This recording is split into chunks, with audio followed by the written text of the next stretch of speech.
I guess first of all, this is the weekend that closes out your first half, and can you at all look back on the first half so far and what you've liked and where you'd like to get better?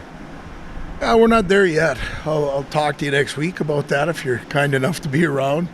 We've still got some things we want to accomplish, and we've done a good job up until this point of playing on the road, and we're going to have to be good this weekend to get points. And they're coming off an off week. They're excited about playing us. They haven't played for a while. It's in their building. So I think we've got a little bit of an uphill to climb through this weekend, but it's one that we're looking forward to because we've got some guys that are still excited about playing hockey here in the first half. When you look at, I know this is kind of the question that comes up a lot, but we're up here today, and you got to prepare for big ice, not just this weekend, but in a couple weeks too, going to Mariucci. How is your team currently built? You don't play on as much big ice as maybe you used to, and you haven't yet this year. How are you guys built for that? And what have you found out kind of practicing up here? Well, a couple of things. One, they have to play on the same sheet we do, so they might be a little more comfortable with it, but at the end of the day, it's still hockey, and you've got to be able to, for us, when we're a good hockey team, we're supporting pucks, and whether that's on our sheet, whether that's on an NHL sheet, or whether it's on an Olympic sheet, we've gotten a little bit away from being good at supporting pucks, so we've tried to focus on that so far this week. And the one thing that's different, I think, is for the goaltenders, and them being able to see as many pucks as possible from different areas, because the angles are a little bit different. There's 15 feet wider, and so pucks come from different areas, and then just some time and space. We should be able to, if we have good support, we can utilize some of that time and space with our speed. And so we're hoping we can take advantage of it more than think it's something that's a strength for them. It's an opportunity for us. Does it affect your power play at all? I mean, you talk about that time and space. Sometimes that timing is part of it too, and your power play has been pretty good lately. We've gone out and tried to, majority of today's practice was that, and when we get up there, we'll spend significant time on just giving them reps or repetitions on being able to have a little bit more of that time and space with the power play we run. We'll have to, again, support pucks real well when we're on the power play, because if you look at what they do on their rink, they're pretty special on their power play also. They've got a Vincent DeMay and Boylo and guys that can not only find people but shoot the puck real well, and they like doing it. And so we've tried to steal a little bit of that. I think we're going to have to try and focus on getting more pucks to the net and creating outnumbered situations at the net if we want to be successful.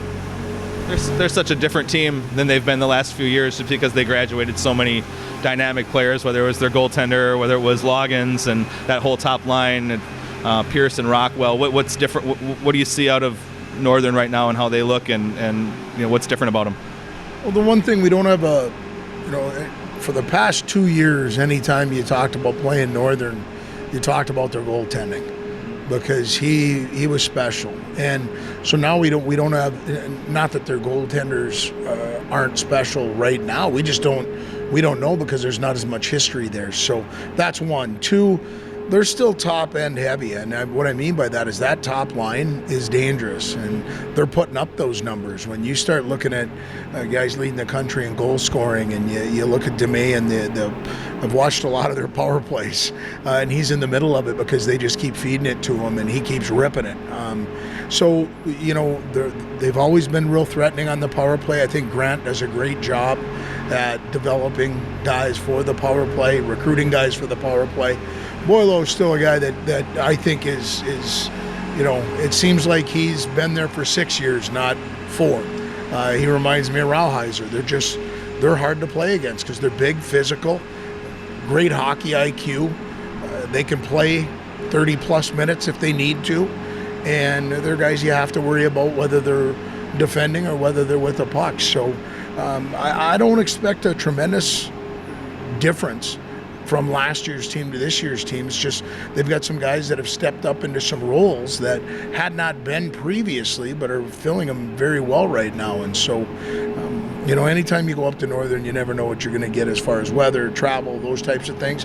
One thing I do know is we're going to get a hungry team that we're playing against. I just wanted to talk about, you guys obviously have impressive goals against average, under 2 points a game, and it's easy to, credit Dryden for that, which obviously he should be. But talking about the other defensemen, Reese Smolik with the blocks, and also Ian Scheid with, he had I think 2 assists this weekend. What do those 2 guys kind of bring to the table, and how are they important to the team? You know what? They're incredibly important. One, stability. They can both. You saw Reese Smolik, he's starting to show a little bit more flair with the puck. Rang one off the post on Saturday, and that's poured into this week. He's playing very well offensively for a guy that everybody likes to look at and say he's phenomenal on the defensive front. Both of them have rounded out their game. You look at Ian Scheid. Ian Scheid still incredibly effective with the puck, but has done a much better job at defending. And when you combine those two, they now can be 200-foot defensemen, both of them. And for us to be effective long-term, and you talk about the goals against, I think one of the first things Dryden would talk about would be his defensive core and how they've played for him, in front of him, and played well at blocking shots, not letting guys get second and third opportunities.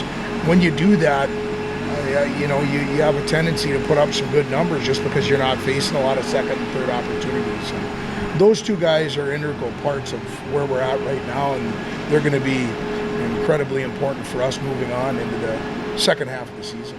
And talking a little bit, we talked a little bit about it earlier about how successful you guys have been on the road. Is there something that, you kind of practice differently going into road games? Is it more of obviously it's a different, scenery, and you like to be at home in front of your home fans, but you guys have proven to be doing well on the road as well. And how is that, give you guys some confidence, or what does it look like going into this weekend?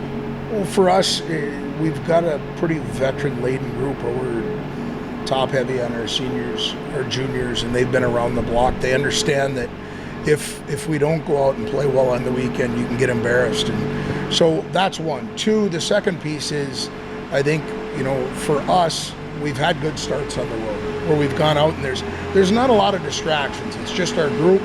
It's the staff that traveled with us. There aren't a lot of distractions like there are at home, and so I think our veteran guys have done a really good job at getting our group unified, focused for when the puck drops. And again, I want to give credit where it's due, and it's our upperclassmen providing that with us having good starts on the road and playing from in front. When you go on the road and you get a couple of goals down, the crowd can get into it. We've been fortunate the last couple of series as we've progressed through the weekend. It's been a while before we've given up a goal in a game, and that stops the crowd from getting into it. You saw it this weekend. We didn't score a goal in the first 2 periods of our 2 home games, and there wasn't a lot to cheer about. So they didn't get involved, and we've done a decent job of that, and we're going to have to do that again this weekend if we want to have any success against Northern.